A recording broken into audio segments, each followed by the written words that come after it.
There's a strange kind of loneliness that only self-aware people understand. It doesn't come from being alone. It comes from seeing things other people can't see yet. You've probably felt it before. Sitting in a room full of people, laughing at the right moments, but somewhere inside, a quieter voice is watching everything, including you. Most people go their entire lives without ever noticing that voice.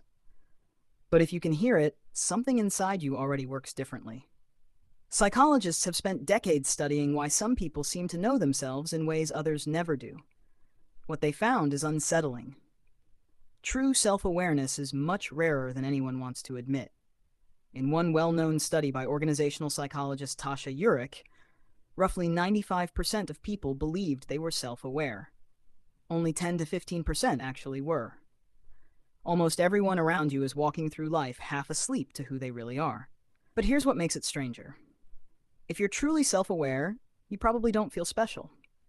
You feel tired, like you notice too much, like you're carrying an invisible weight nobody else can see.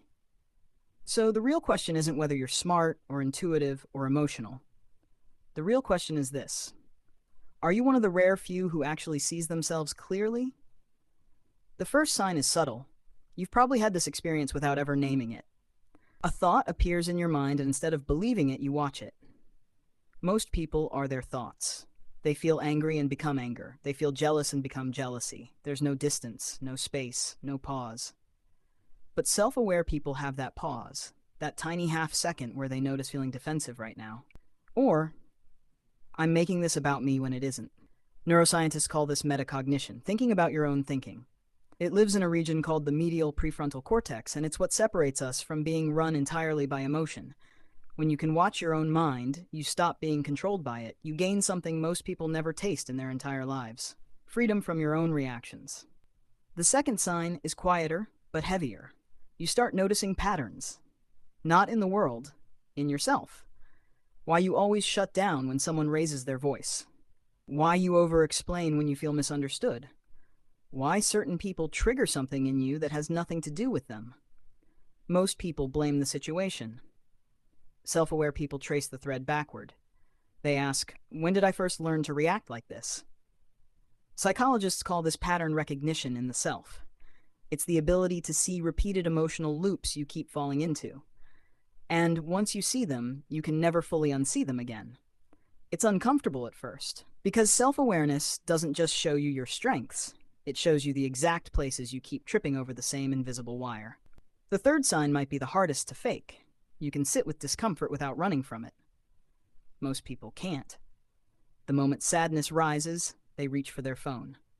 The moment silence appears, they fill it.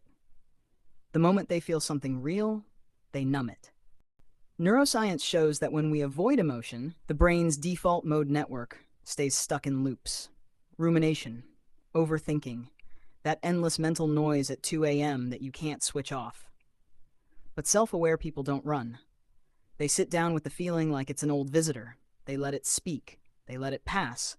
And something strange happens when you stop running from discomfort. It stops chasing you. The fourth sign is one most people will never admit they lack. You don't need to be right. Most people confuse being right with being safe. If they lose the argument, they feel like they lose themselves. So they defend, they interrupt, they twist words. This is called ego defensiveness. And it's rooted in something deeper. The fear that if you're wrong about one thing, maybe you're wrong about everything.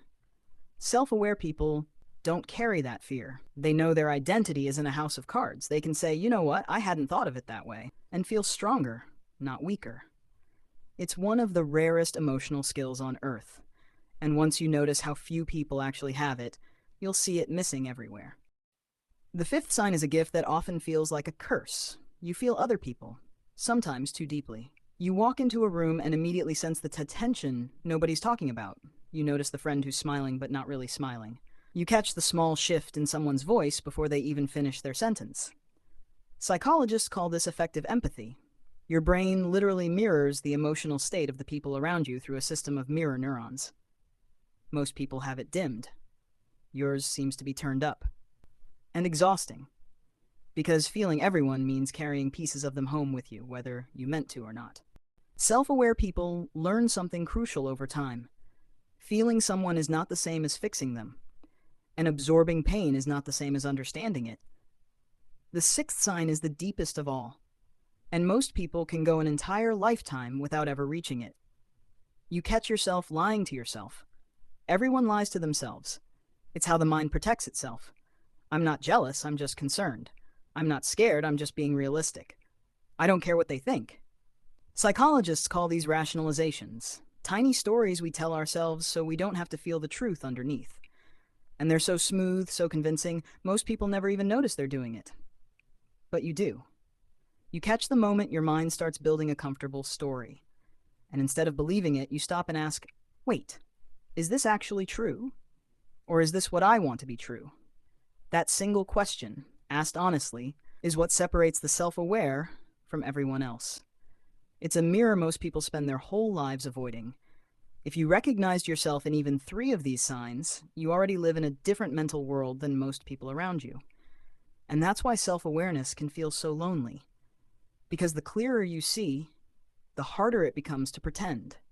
And the harder it becomes to pretend, the fewer people truly understand where you're standing. But here's the quiet truth nobody tells you. Self-awareness isn't a burden. It's the beginning of becoming someone your younger self would have needed. So let me leave you with one question. What's one thing you've noticed about yourself recently that you couldn't have seen a year ago? Share it in the comments. Sometimes the most healing thing is knowing you're not alone in what you see. If this video reached somewhere inside you, subscribe quietly. This channel was made for people who think a little too much, feel a little too deeply, and are learning to be okay with that. And next time, we'll go somewhere darker. We'll explore why the smartest people are often the loneliest, and what neuroscience reveals about the strange price of a quiet mind. Until then, keep watching yourself, gently, honestly, without turning away, because the mirror doesn't lie. It only waits for someone brave enough to look.